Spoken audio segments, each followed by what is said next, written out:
डस्टबिनमा फ्याँक्दैन त्यस्तो वाला finally sorry guys hello good morning everyone अहिले बिहानको कति 12:30 भएको छ हामी अब आइयौँ खाइयौँ सुत्यौँ होइन अहिले हामी ठ्याक्कै आएको छौँ होटलको अगाडि भिडियो अलिकति बनाउँछु म तपाईँहरूलाई देखाउँछु यहाँको होइन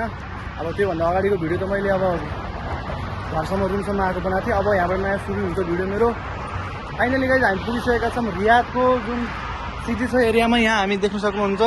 टर्किस फर्क रेस्टुरेन्ट 3 लेखेको चाहिँ हाम्रो 3टा ब्रान्च भयो अब यो चाहिँ मेन गेट भयो दामी छ त्यो होटल यहाँदेखि यहाँसम्म रहेछ ओहो बहुत सानो छ यहाँ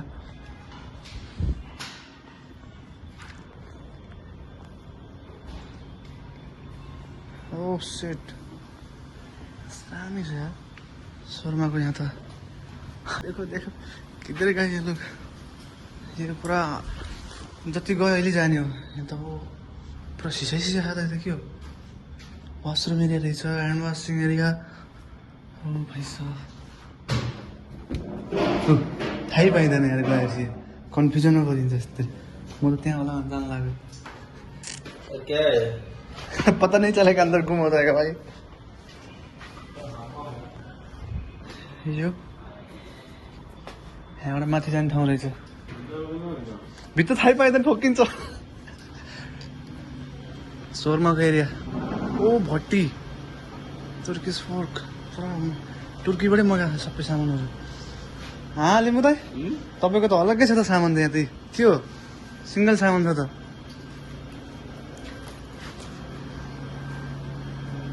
अन्त किचन ल साहिन दोस्त के फिलहाल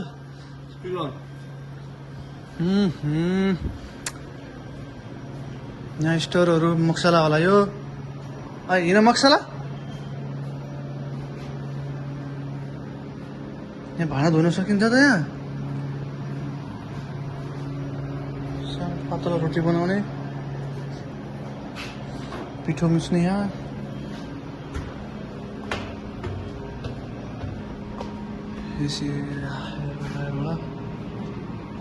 मैले काम गर्ने ठाउँ चाहिँ भित्र छँदै छैन कहाँ छ यहाँ अलिकति अँध्यारो छ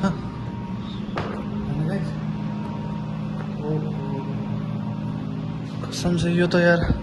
अँध्यारो ठाउँमा पो छ त यो त मैले काम गर्ने ठाउँ यो एरिया यही हो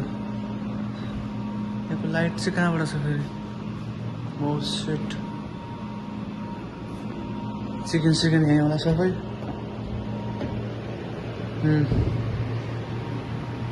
यत्रो ठुलो फ्रिज छ oh my god यो माथिको एरिया हो माथिको एरिया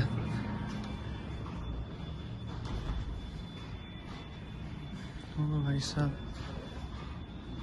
बहुत सानो छ यार यता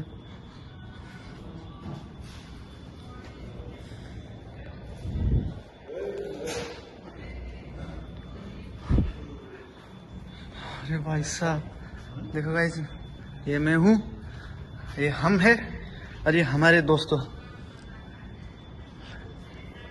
यो भिडियो अब जतिखेर बन्छ नि त्यसपछि हामी आउनै पाउँदैनौँ भित्र किनभने अब यहाँ आइसकेपछि यतिखेर हामी जति चेक गरे पनि यहाँ के छ कस्तो छ भनेर जस्तै बहुत युनिक छ यार यहाँ बनाएको चाहिँ उहाँको सेम उहाँको जस्तै छ होटल चाहिँ सेम हामी जहाँ काम गर्थ्यौँ पुरानो अहिले अभावमा त्यहाँको जस्तै छ सिस्टम तर यहाँ अलिकति युनिक तरिकाले बनाएको छ अलिकति युनिक तरिकाले बनाएको छ होस् यहाँ यो सेकेन्ड फ्लोर हो अब लागिरहेको छ उता पनि एउटा टेबल छ तर म आइरहेको छु नि त त्यही भएर सिसाले गर्दा थाहा छैन म गयो भने कन्फ्युजन पर्छ यहाँ यस्तो सिसा छ यो ठोकिन्छ यहाँबाट तल जाने ठाउँ रिसेप्सन एरिया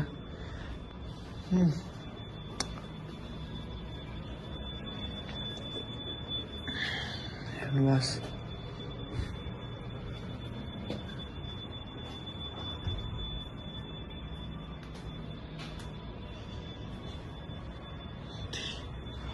म माथिबाट आएको थिएँ तलबाट जाँदैछु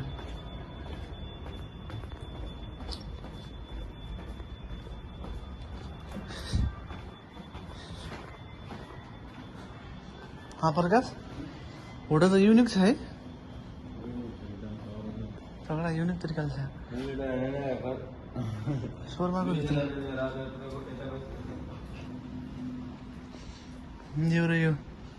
यो अटोमेटिकली घुम्ने मेसिन हुन्छ यसमा यो रड जान्छ यहाँ जान्छ मेसिन आफै घुम्छ म सकेको आदमी काम गर्ने ठाउँ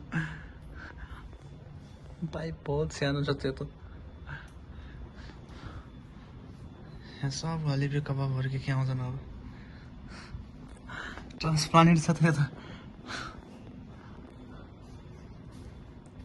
फार्म पनि छ यहाँ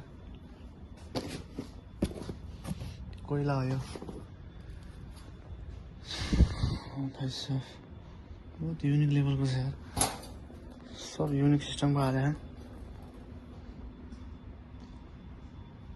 सेम टू सेम छ तर युनिक छ बस बहुत खतरनाक बना लाइटिङ हेर यहाँ लाइटिङ भएपछि त्यस्तै खासै प्रब्लम हुँदैन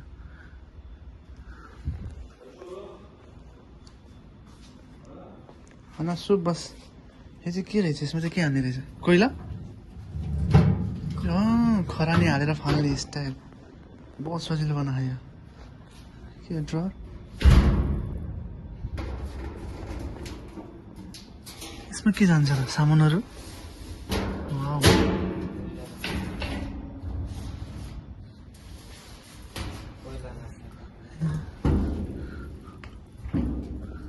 सामानहरू खतरा खतरा बनाउँछ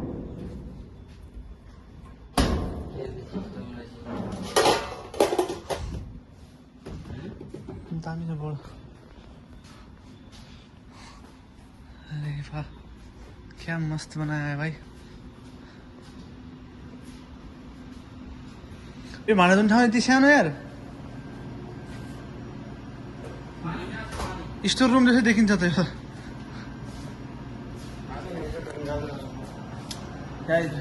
बहुत मजा आउने वाला छ यहाँ काम गर्न चाहिँ हावा टाइट हुन्छ यहाँ बहुत खतरनाक छ के अरे अरे यार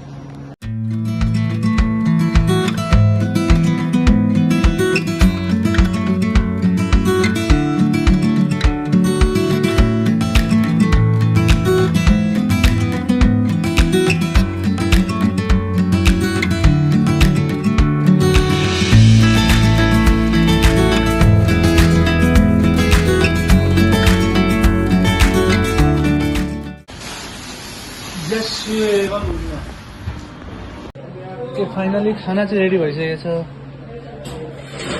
थाल मासु र भात कुर्सीमा अब गएर आजै हामीले खाने भनेको यहाँ टेबलमा बसेर आजै खाने हो कस्तो मिठो बनेन ठिक छ खाना खाइन्छ गाइज है हामी आएको बेला कस्तो खलखले पानी बनायो खल्लो भएको थियो ओके खाना खाइन्छ मिठो भनेछ यिनले भनेपछि मिठो अब